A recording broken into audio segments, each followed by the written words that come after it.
you say bring it back, and you're actually pointing to your heart each time This you is do what that. this is what Bhagavan says. He said automatically, every person and every culture, every civilization, whatever language they speak, if they want to refer to themselves, they go like this, and it's automatic. They don't go here or here. Right. And he said that's a kind of intuitive understanding that everybody has, that there is a heart. But what he did say is that focusing on that point is not going to get you back to the self. He said of all the places in the body you could focus on, it's the best, but he never ever said it's part of self-inquiry. So did you ask yourself the question, who am I? Like People asked Bhagavan, should I repeat it? And he said, no, it's not a mantra, it's not a japa. The idea isn't to keep your mind busy with this phrase. The idea is to find out where this I comes from. What is its source? So you can regard it as a way of diverting or transferring attention from the objects the I is associating with back to the I which is thinking of them or perceiving them. What is this fundamental entity called I that has these thoughts, that has these perceptions? It's just a simple way of transferring attention back. And I also believe that Bhagavan insisted on this as a question because I think he felt that there's a power in asking a question rather than just having self-attention that forces the I to go deeper more quickly. So after so many years, do you have more success in keeping the mind closer to the high?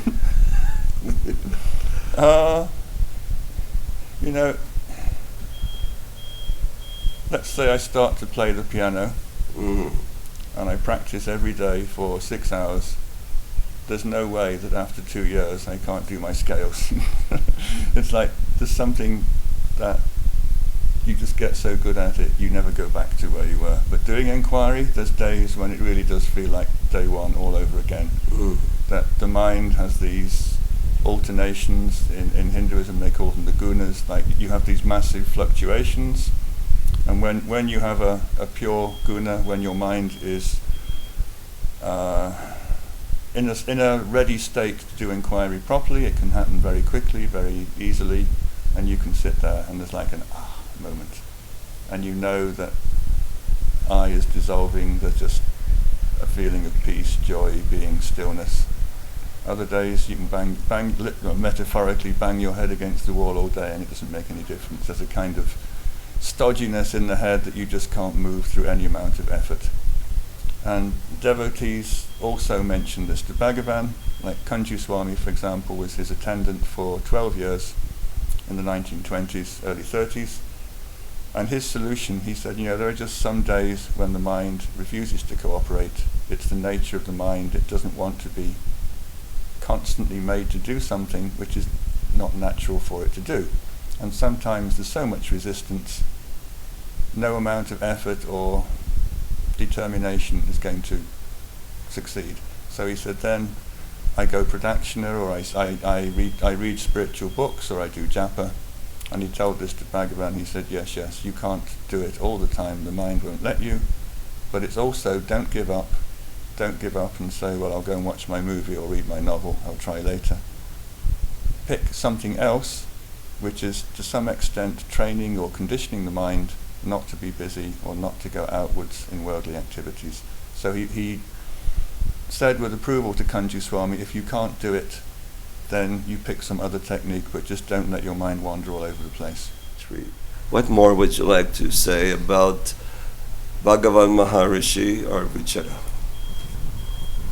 I get, because I've written books about Bhagavan's teachings, a lot of people email me and say, am I doing the practice properly? I've been doing it, nothing's happening, or it's boring. Yeah, that's important. And there's one story that I can tell to give this some context, how I feel people should approach the inquiry, and it's completely unrelated to the practice. I'll give you two stories. In the 1930s and 40s, Bhagavan used to go to the kitchen every morning, cut vegetables, and he would supervise the ashram's lunch. He would decide the menu. He would come in at intervals, check up on the cooking, or people would bring him a sample and he'd taste it and give more instructions. So he was very much the head chef, hands-on, and people trusted his judgment in the kitchen because the food always came out well. Also, you have to know that he really abhorred waste of any kind. He didn't like throwing anything away. So one day, there was a big pile of eggplants. Not the eggplants themselves, the tops of the eggplants, which have these spiky thorns on them. They're completely inedible. The cows won't eat them because of the spikes, and they're not part of the vegetable that anybody eats. And Bhagavan said, we're not going to throw these out, we're going to make a meal out of them. And everyone said, there's no way you can make a meal out of these. Even the cows refuse to eat them. I mean, it's garbage, we just throw it out. But Bhagavan found one man in the kitchen. He put all these eggplant tops with their spikes on, put a little bit of water in, and said, just keep stirring till I come back. That was the instruction, and that's what the man did. He sat there, the water got less and less. He didn't think, oh, Bhagavan's not coming. He didn't think, I have to add more water. He had one very specific instruction: stand there with your stick, keep stirring the pot until I come back. So he just did this for the whole morning. And just before the meal, when all that was left in the pot was a kind of a sticky, charred, burnt mass, Bhagavan came back. And when he saw that this man had stood there all morning with complete faith, following this instruction simply because Bhagavan had told him, huge beatific smile came on his face, and he just said, oh, add some more water, add a little bit of this, and he stirred it up. And I won't say magically, but somehow in that moment, the mess in the pot turned into a magnificent meal, and everybody in the dining room was asking what it is and asking for seconds. Now, what's this got to do with self-inquiry? Bhagavan gave a very simple set of instructions, and if you think, oh well, it's not working, I'll try something different, or I've got a different way of doing it, it's not going to work. If you have absolute faith that Bhagavan knows what he's talking about, that in telling you to follow this particular procedure, he's giving you not just an instruction, but a kind of grace and power to carry it out, then you'll succeed. You'll be like the person who stood there all morning doing something that to all eyes was a really stupid thing to do. He just stood there scraping burnt ash in the bottom of the pot, but he was following his guru's command, and the guru gave him a very simple command: do this till I get back. Now, in Who Am I, in other places, Bhagavan has given a very, very simple set. First you do this, then you do this. And that's all self-inquiry is about. If you can have the absolute conviction that Bhagavan knows what he's talking about, why not? He's your guru. He got enlightened himself. If you can have that conviction and say, this man has the authority to tell me exactly what to do, and I'll do it. I won't think about it, I won't analyze it, I won't go back to the books to find analysis, commentary. I'll just sit there and I'll do it, and I won't stop until I've succeeded. Then you invoke his power, his grace in the inquiry itself, and that's like having the wind behind you. With that power, with that grace, the inquiry will work. So what distinguished Ramana Maharshi in some ways from many other teachers is that 20 minutes or half an hour experience that he had in Madurai. Some say it was like a near-death experience, that he actually died for a few minutes and came back and then was enlightened. What's your take on that experience? But first of all, it wasn't a physical death, it was a death of the ego, a death of the sense of I. The first intimation that he had that something was not right was this immense fear that he was going to die. It was irrational, there was nothing threatening, he just had this immense, overwhelming feeling, I am going to die. Now, he never said this, so I'm going out on a limb here, but other teachers have told me that when the I starts to go back into the heart and realizes its destruction is imminent, it gets gripped with this very strong fear and it immediately rushes out again. So that, personally, I think somehow his eye was already subsiding into the heart and somehow intuitively knew, this is bad news, I need to escape.